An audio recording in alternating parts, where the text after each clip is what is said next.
What's going on, everyone? Welcome back to the channel. Huge thank you to everyone who's been liking and subscribing to the recent videos. It means a lot. Keep going, keep hitting that thumbs up, and we're going to be continuing making good videos. So today I'm going to be giving you my 1 month update on my 90 centimeter aquarium. It's been an incredible journey so far the last month. So let's take it back and let's show you guys how this has been evolving since day one.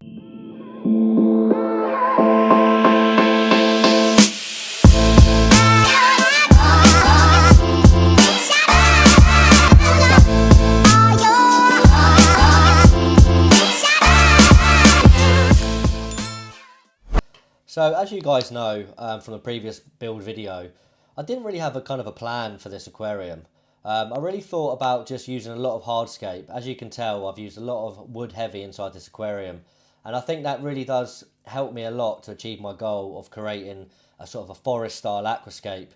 The hornwood is absolutely incredible, absolutely love it, and also, you know, I've made a decision of having a sandpath throughout the middle, which just gives that added element of a focal point in the back. 1 month later, here's how the tank is looking.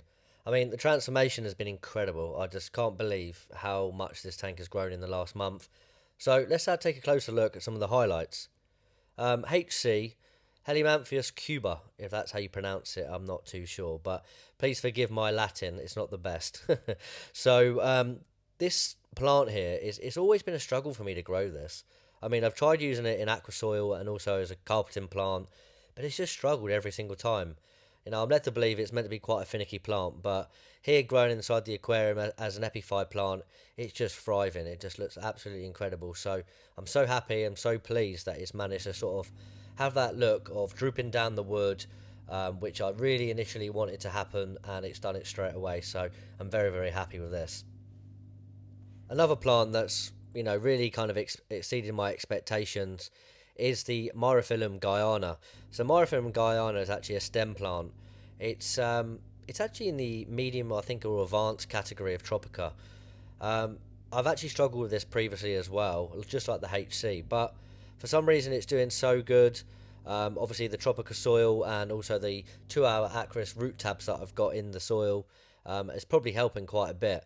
But you know, the Guyana is looking great. I can't believe how you know, healthy it's looking, but it is quite a small stem plant, so I don't expect it to get ridiculously tall, but it's doing really, really nice, and it's got a luscious green colour to it, so very, very happy with this. I mean, it hasn't all been plain sailing, unfortunately. You know, I've actually struggled quite a bit with, I don't know if you guys remember, but I told you about, I put a background plant, stem plant in the back called Cabomba Furcata. So initially it was growing really, really red towards the top of the surface, but as soon as I gave it its first trim, it just hasn't bounced back at all, and I just don't understand why. If you guys know, let me know down the comments, but I believe it's probably something to do with my water quality. You know, here in England, in the south of England, I've got ridiculously hard tap water. I'm not using RO, and I don't really plan to use RO, to be honest with you. But I have actually got probably 400, 480 TDS inside my water, so I think it's definitely going to be more of a soft water plant. So it's a bit of a shame, but I'm going to swap it out, and I'm probably going to replace it for Rotala HRR. So I'm looking forward to getting a load of HRR coming in soon, and then I can sort of bank up the top left and top right, and them beautiful red colours that I'll get from that. So yeah, it is what it is, you know. We win some, we lose some. As expected, you know, the ferns are doing great. The Trident ferns, the Bolbitis, and of course the mosses. So talking of moss, I've actually got lots of different varieties of moss inside this aquarium. I've got Physidon's moss, Ricardia, also got Java moss and Christmas moss. But talking of Christmas moss, it's actually growing outside the top of the aquarium. So it's actually changing from its submerged state to its immersed state, which is looking absolutely lovely. I mean, I literally spray it maybe once, twice a week with the 2-hour Aquarist. I think it's called APT Dew. It's like a little spray which is kind of invented for paludariums and terrariums and that sort of thing. But just keep it a little bit of water, you know, keeping it moist, and it just grows absolutely amazing. So, and guys, you know, check the link down below. I've got a 15% discount code for any of the 2-hour Aquarist products. Fantastic. You know, I use their fertilizer, APT Complete, which is 6 ml a day.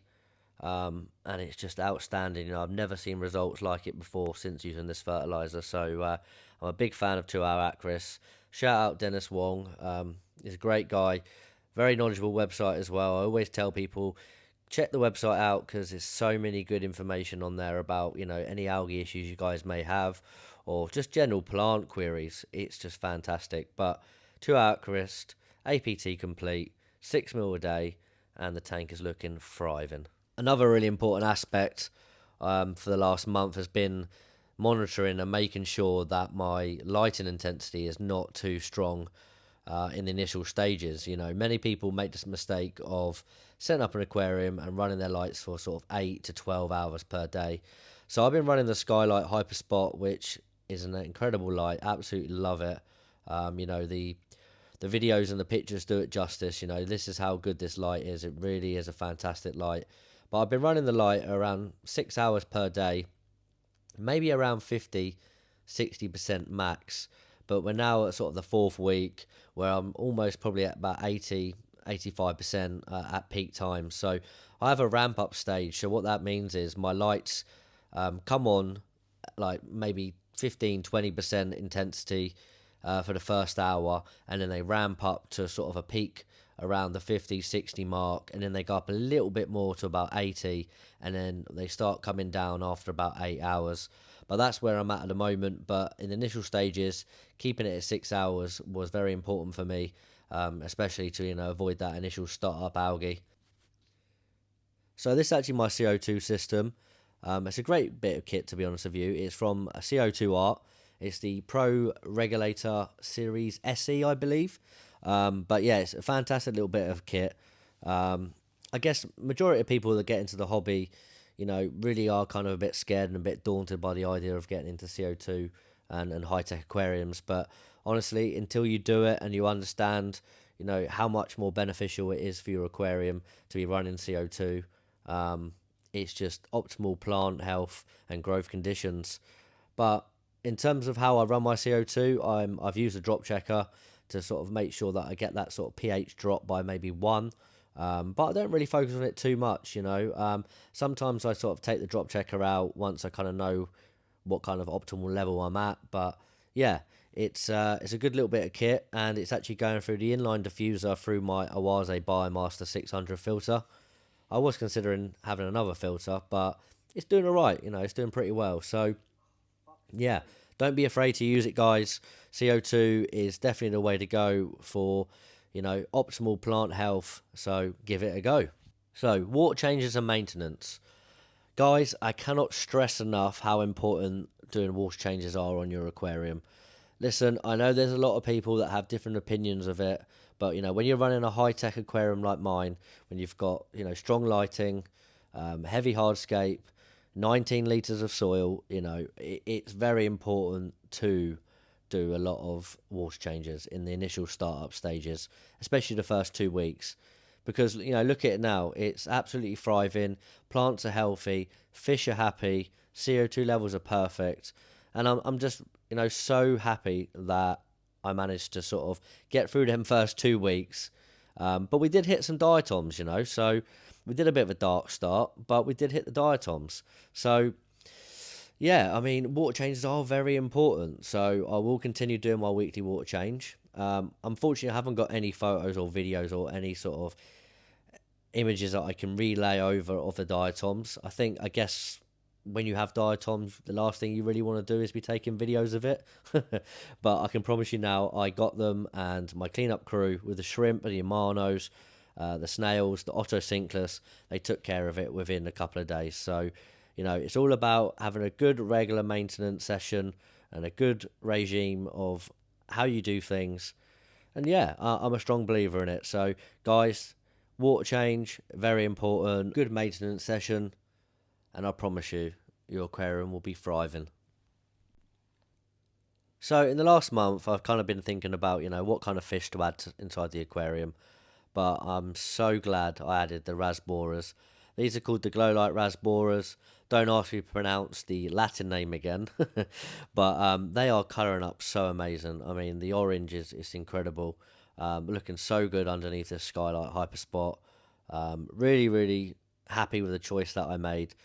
But I am considering, maybe adding another species of fish. So, guys, drop me a comment down below if you have any recommendations or any opinions. I would love to hear from you guys. Any ideas, let me know down in the comments below. So as I was filming this video, I had a couple of you guys reach out to me and ask me a couple of questions you had about aquascaping. And one of the questions that was asked, before I set up my aquarium, how do I decide I have enough plants? And did I plant heavy from the start? So I think this is a great question because I know that when you're getting prepared to plant an aquarium, it can be quite difficult to know if you have enough plants. I think the best possible way to look at this would be a little bit of planning in the beginning stages really help. People draw different sketches, more thorough research online, but I suggest if you're trying to achieve a really healthy aquarium from the start, I would definitely suggest planting heavy. Also, thinking about the species you want to use, thinking about the different rate the plants will grow at. But personally, my opinion, I always purchase more epiphyte plants such as Bolbitis, Trident ferns, Anubias, etc. At the start, because they are slower growing than the other stem plants and crypts. Plants like mosses and stem plants can actually grow fairly quick, so you don't really have to go too crazy and buy too many of them, and you can save your money by purchasing the epiphyte plants. But saying that, having a lot of fast growing plants is very important also because it does combat the algae due to the fast growth.